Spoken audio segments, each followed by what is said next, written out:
Hi, everyone. Welcome to my February 2021 reading wrap up. I read 17 books during the month of February for a total of 4,879 pages. So my average book length was 305 pages. But the great thing is my average star rating was 4.2. I really enjoyed all of the books that I read this month.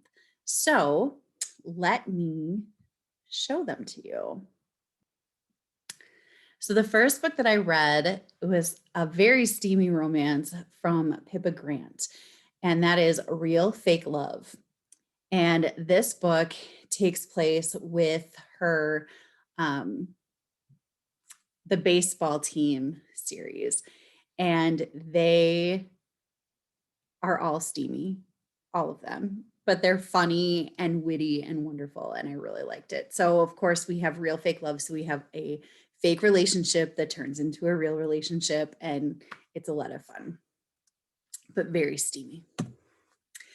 Then I read The Boyfriend Project by Farrah Rochon, and this follows Samaya, and she finds out that her boyfriend is not a nice guy, and he actually has two other girlfriends, and she actually becomes friends with these two other girls, and the relationship between them is so fun. It's just this very strong, fun relationship, and that's really cool.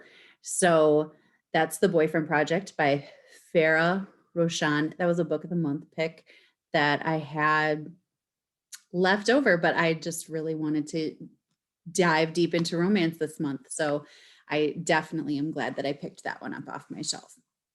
Next, I listened to The Bookwoman of Troublesome Creek, and this book follows Cussie, who is a pack horse librarian. She travels to the deep reaches of the Appalachian Mountains in order to get library books to the people that live there. And she is very dedicated and very wonderful, but she gets a lot of prejudice because she has blue pigment in her skin, which I didn't really know a lot about this part of history. I didn't know a lot about the pack horse librarian. That history is really fascinating to me, and it was really cool to see that. So I really do hope to read some more books about that. The next book that I listened to was Clap When You Land by Elizabeth Acevedo, and she is an amazing storyteller. I can't get enough of listening to her read her own poems and the wonderful beauty that she brings to it. You feel like you're at a poetry slam because she's writing her novels in verse, and she's reading them like she's at a poetry slam. It's so much fun. Here we have two girls who have grown up apart. One in the Dominican and one in New York. And one day they both lose their father in a plane crash. And it turns out they both lost the same father. And then everything has to go from there, and they have to deal with all of the issues that come along with that. They're dealing with family and new family and trying to figure out where they fit in. And it's just beautifully done. The next book that I read was The Accidental Text by Becky Monson, and I loved this book. This was definitely one of my favorite books of the month. It is another romance. Becky Monson is another independent author, a lot less steamy in terms of content. She writes about a girl a woman who has lost her mother, and she deals with it by texting her mom's own phone number because it makes her feel close to her mom. And one day she gets a response back, and she forms a friendship with the person that has her phone. And it's just beautiful. It continues on in this wonderful, just meaningful story. They have a beautiful friendship that just keeps growing, and she is dealing with grief and she's helping him deal with grief, and everything is just beautiful. I love it. Next, I read An Absolutely Remarkable Thing by Hank Green, and this was the book club pick for the book club at my library, and it was a lot of fun. It is a trip. I've been hearing a lot about this on BookTube, and mostly because it's the first book and the next book came out recently. So I've been hearing about a lot of people picking up the second book, and I think I want to pick up the second book. We have April May, who stumbles upon a big 10-foot tall stone statue in the middle of New York, and she makes a fake newscast with it and puts it on YouTube, and it goes viral. And as it goes viral, she becomes more and more in the spotlight, and she has to learn how to deal with that. So it really explores a lot of things with how the spotlight can affect you, and how being well known and making that your top priority can be very damaging. And it's just a really thought-provoking book on what fear can do to people. And I really liked it. And I would really like to pick up the second one, I think, which is called A Beautifully Foolish Endeavor, I believe. Then I read The Truth is Told by Mason Buttle, and my students actually chose this book for me to read because they heard it was going to make me cry, and it did. It made me cry. We have Mason Buttle, who is a big guy who sweats all the time, and he hates school because he gets bullied a lot. And last year, he found his best friend dead at the bottom of his treehouse. And the police don't believe that he doesn't know anything about what happened to his best friend. And that in itself is really just sad. And that happens in the first 4 chapters of the book. Then he continues to have to deal with this grief that he's going through. And thankfully, he makes a friend named Calvin, and he is this quirky little kid that is super smart and makes Mason feel smart. And it's so fun. They just go on adventures together. They create a fort in an old root cellar. They look up different things and create different things with that, and look up science. Like it's beautiful. It's so nice. And that is The Truth as Told by Mason Buttle by Leslie Connor. And really the whole thing is a mystery as to who caused the death of his best friend. And I can't think of his best friend's name at this moment. Would Like to Meet by Rachel Winters was a book that I listened to also. And this book follows Evie, who is the world's oldest assistant. And she wanted to be a screenwriter, but she was told by an agent that she didn't have what it takes to be a screenwriter. So she works as an assistant to an agent. And the screenwriter that she has to work with is a real grumpy guy that doesn't want to write a rom-com, but he signed a contract saying that he would write a rom-com. So she tries to create romantic situations in order to prove to him that rom-coms are true. And chaos ensues, and quite funny instances happen. And it was a lot of fun to listen to. I really enjoyed it. Next, I read Get a Life, Chloe Brown by Talia Hibbert. And with the third and final book coming out, I wanted to start this series so that I could continue with it. And I am really looking forward to continuing it. We have Chloe Brown, who has a lot of health issues, and she wants to deal with them in a way that doesn't completely isolate her. And she has trouble with that, but she finds a way. It's really good. Lois Lowry wrote Number the Stars, and I read it aloud to my 5th grade students in January and February. They really enjoyed it. We have Anne-Marie, who is living in Denmark during World War II, and Denmark has been occupied by Germany. And her best friend, Anne-Marie's best friend, Ellen, is Jewish, and Ellen needs to escape Denmark. Anne-Marie wants to do everything she can to keep her best friend safe. And a lot happens. My students really enjoyed it. They liked the friendship between Anne-Marie and Ellen, and they really liked learning about the tactics that were used in order to sneak the Jewish people out of Denmark. They thought that was really interesting, and they loved the fact that it was actually true things that happened. Wires and Nerves Gone Rogue is the second graphic novel in the Lunar Chronicles. It continues where the events of winter left off. The first graphic novel continues where the events of winter left off, and now this one continues the first graphic novel. I can't say too much about this without spoiling the Lunar Chronicles. So all I'll say about that is it was so nice to be back in the Lunar Chronicles world again. I just absolutely loved it. It was so good, and I'm so sad that it's over now. I'm just sad, but I'm so glad that I read it.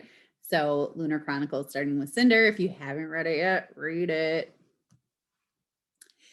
Then I listened to Born a Crime by Trevor Noah, and this was my one and only nonfiction book of the month, which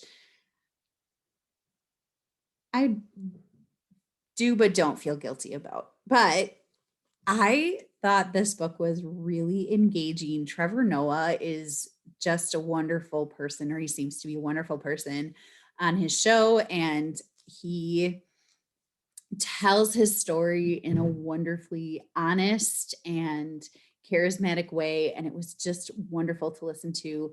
It was really interesting to hear about apartheid and how terrible it was, and it was a really eye-opening book in a lot of ways. Dogs of War is another graphic novel, and this actually is 3 different short stories in graphic novel form. It's a middle grade, and it tells a story of 3 different dogs that helped fight during wartime. It was really interesting to see how animals were utilized during different wars in history.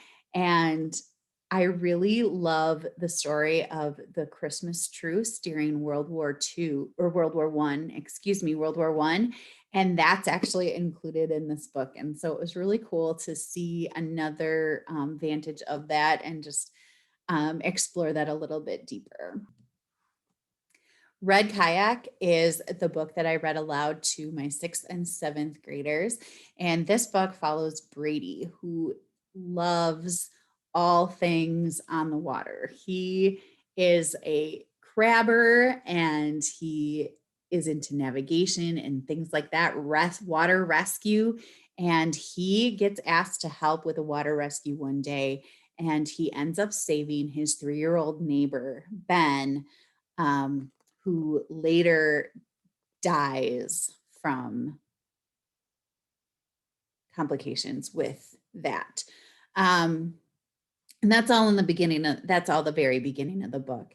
It goes on with him discovering what happened to the boat, in the kayak, in order for it to sink, and his way of dealing with all of that. He feels very guilty about not being able to save his neighbor, and so many other things. It's full of emotions. It's full of what ifs. It's full of what would you do type situations. My 6th and 7th graders loved talking about it, loved diving deep into what they would do if they were in those situations. And it was just a very wonderful, poignant book. The next book is The Flying Flamingo Sisters, and it was an Audible original about three sisters who love aviation. And they set out to try and find their parents who've gone missing, trying to cross the ocean. And they do this because their uncle wants to steal their fortune. It has a lot of series of unfortunate events vibes to it. It's told in a format that would be like a radio show during the 30s. And that is kind of cool. I liked listening to it. I really enjoyed it. It's really short. And it was a lot of fun. Home is Not a Country by Safia El Hio is a novel in verse. It's a YA that came out March 2nd, and it is about a young girl named Nima, whose father passed away before she was born. And before he passed away, they had chosen the name Yasmin for her. And so she goes through life wondering how her life would be different if she had a different name. And if she had lived in the country where her mother grew up. Her mother moved to the United States shortly after or before she was born. I can't remember which, but before. But she is dealing with a lot of different things. There's a magical element to it. There's It's a Wonderful Life vibe and Sliding Doors vibe. It's really beautifully written, and it would be really interesting, I think, to read it as an audio, to listen to it as an audiobook. I do believe her plan is to narrate it herself, but it is a really, really neat story and definitely worth picking up. And then I ended my month with The Lost Apothecary by Sarah Penner, and this book, let me tell you, I love it. It's so good. We have a book here that has been all over Instagram the past 2 days, and for good reason. This is about an apothecary during the 1870s who provided poisons to women who were adversely affected by men. And then they died. But the stories were about so much more than that. The story is about strong female relationships. It's about wanting to find your place in the world. And it's about wanting and changing those desires as your life unfolds. It's a wonderful, wonderful story with dual timelines. And I couldn't put it down, but at the same time, I kept putting it down because I didn't want it to end. I really, really, really wanted it to keep going forever. It was so beautiful. So that's it. That's my month. Like I said, 17 books. Most of them were 4 or 5 stars. I did have a couple 3 stars, but I really enjoyed all of these. My favorites were The Accidental Text, The Truth as Told by Mason Buttle, Wires and Nerves, The Lunar Chronicles, and The Lost Apothecary. I know that's 4. I don't care. I can have 4. So I hope that you have had as wonderful a reading month as I have. And I would love to hear if you have read any of those books. If you plan on reading any of those books, or if you would now like to read any of those books. Do you have any books that might also interest me based on my interest on these books? Let me know in the chats, and I will talk to you later. Happy reading. Bye.